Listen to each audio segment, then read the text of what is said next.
Si vous pensez que vous êtes harcelé, qu'est-ce que vous devez faire? Vous devez écrire dans un agenda très solide, c'est-à-dire pas pouvoir enlever des pages et mettre des pages.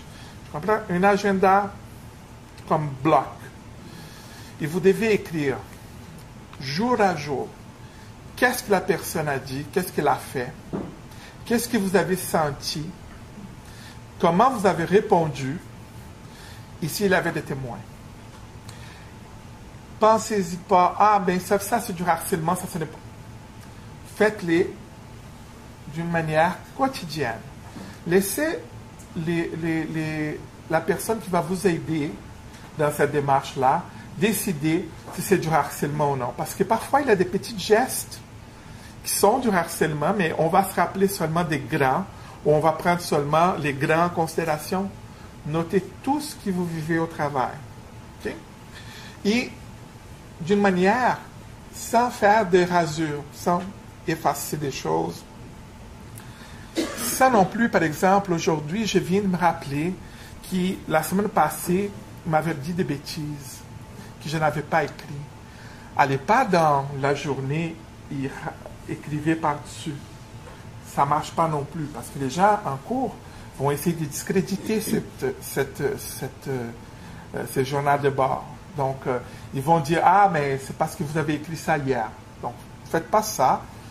Quand vous rappelez quelque chose, aujourd'hui, vous allez dire, ah, et je me rappelais aujourd'hui que telle chose est arrivée, telle affaire, et là, vous écrivez.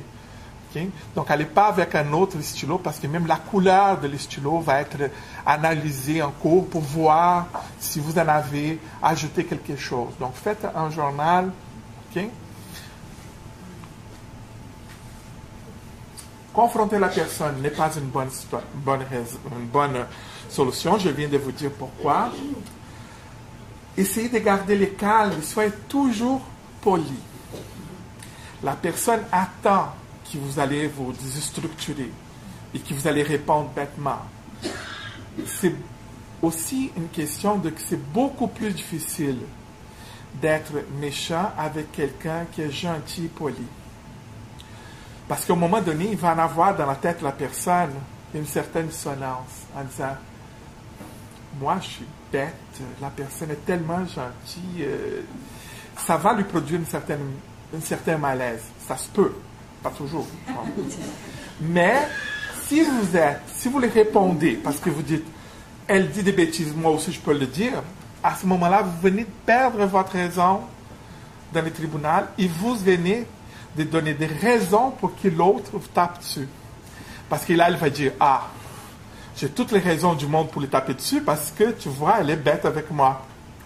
Donc, on rentre dans un jeu qui on est perdant. Je sais, c'est très difficile. Je ne suis pas en train de vous donner un médicament qui est le plus facile à avaler, mais c'est le plus efficace. Okay? Donc, utilisez l'humour quand vous êtes capable. Parce que ça aussi, ça parfois peut désarmer beaucoup de situations. Okay? Et gardez des copies de toutes vos évaluations, lettres, mémos, des courriels que vous recevez, des petits post-it qui écrivent bêtes, donc tout. Et gardez-les dans un dossier à la maison, pas au bureau. Oui, non, mais même pas dans votre ordinateur parce qu'il y a des fichiers qui s'effacent. Oh ouais. Donc, pour des mesures préventives, il y a la formation, parce que j'ai dit que c'est un problème d'incompétence, donc on peut former les gens pour qu'ils ne fassent pas ce genre de bêtises. Informer les gens sur ce qui est le harcèlement, parce que parfois les gens peuvent le faire sans avoir l'idée qu'il est en train de harceler. Donc la personne dit, oups, peut-être que je fais du harcèlement, et je vais faire plus d'attention, je vais lire, je vais m'informer. Donc c'est très important d'en parler, c'est très important aussi de changer l'organisation du travail, changer les modes de gestion et améliorer l'aménagement, les méthodes de travail, des pratiques de gestion. Donc, ça ne donne rien d'informer, former seulement si on ne change pas la source du problème. Hein? Donc, On peut faire des affiches, on peut produire des brochures, on peut faire de la formation. Si vous en avez un journal, écrivez régulièrement des articles, des petits extraits, des choses en parlant pour les gens quels sont les droits, qu'est-ce qu'ils doivent faire, comment doivent agir. Parce que l'information doit être toujours présente. Il faut penser qu'on parle une fois, c'est réglé, c'est pas réglé. Okay? Politique. Nous avons ici à l'université une politique. Sauf que pour moi, cette politique-là, elle a un défaut. C'est le défaut de ne pas être vivant. Vous comprenez? C'est une politique qui est morte. Elle existe dans un site web ou dans une étagère quelque part. Une politique, pour contrer la violence, elle doit être vivante. C'est-à-dire que moi, en tant que responsable de cette politique-là, je dois périodiquement faire la promotion de la politique. Combien de vous ont reçu des dépliants en disant que la politique existe? Combien de vous ont vu des placardisés partout à l'université en disant que ça n'existait pas? Moi, je t'ai invité pour y aller partout au Canada anglais, à McGill, à l'Université de Montréal. Okay? Ils ont des semaines de prévention du harcèlement, de la violence au travail.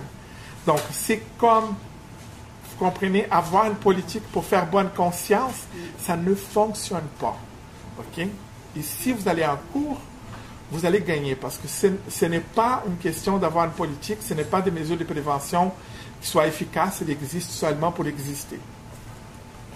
Donc, voilà. Il faut avoir ce dynamisme dans la politique. Il faut penser aussi aux témoins, parce qu'ils sont aussi touchés par la détresse psychologique, par les harcèlements passifs. Donc, attention, il n'existe pas de solution miracle ou de blindage organisationnel.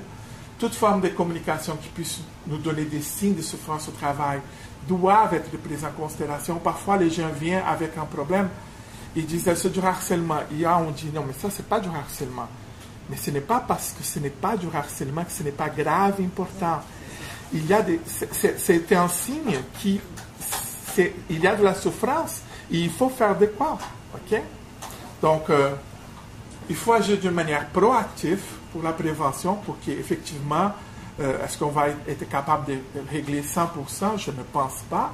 Mais on pourrait prévenir beaucoup plus ce qu'on fait aujourd'hui. Et le problème ne va pas disparaître par magie. Et ce n'est pas une question individuelle. Donc, ne cherchez pas les bobos en vous. Ce n'est pas la personne qui a un problème. C'est l'organisation qui est malade. C'est l'organisation qui a un dysfonctionnement dans l'organisation du travail. Et c'est là qu'on doit agir. Et agissons donc de la prévention primaire. Il faut avoir une intervention précoce. Donc, quand ça commence, on doit agir tout de suite pour que ça arrête. Et il faut aller dans la source du problème. Et je vais vous dire, le plus important, c'est qu'il ne faut pas souffrir en silence. Si vous en avez un problème, vous devez aller voir votre syndicat et vous devez faire le syndicat fonctionner. Il ne vient pas me dire que les syndicats ne font pas leur boulot. Parce que s'ils ne font pas le boulot, vous pouvez le taper dessus aussi. Parce que ça n'a aucune excuse. Les syndicats sont là pour vous défendre vos droits et faire les choses bouger. Donc, vous devez aller et vous devez déposer, vous devez parler, faire mention. Souffrez pas en silence parce que ça ne va pas passer par magie ou par une question de... Et c'est possible, c'est de travailler ensemble si on est capable de s'y unir contre la violence. Et ça, je pense que ce serait l'idéal, qu'on puisse mettre tout le monde ensemble en disant, on ne veut pas dans l'université, dans cette université, il nous demande de prendre position, prenons position contre la violence, contre le harcèlement psychologique au travail. Donc, voilà, on peut passer aux questions. Si je suis capable de répondre.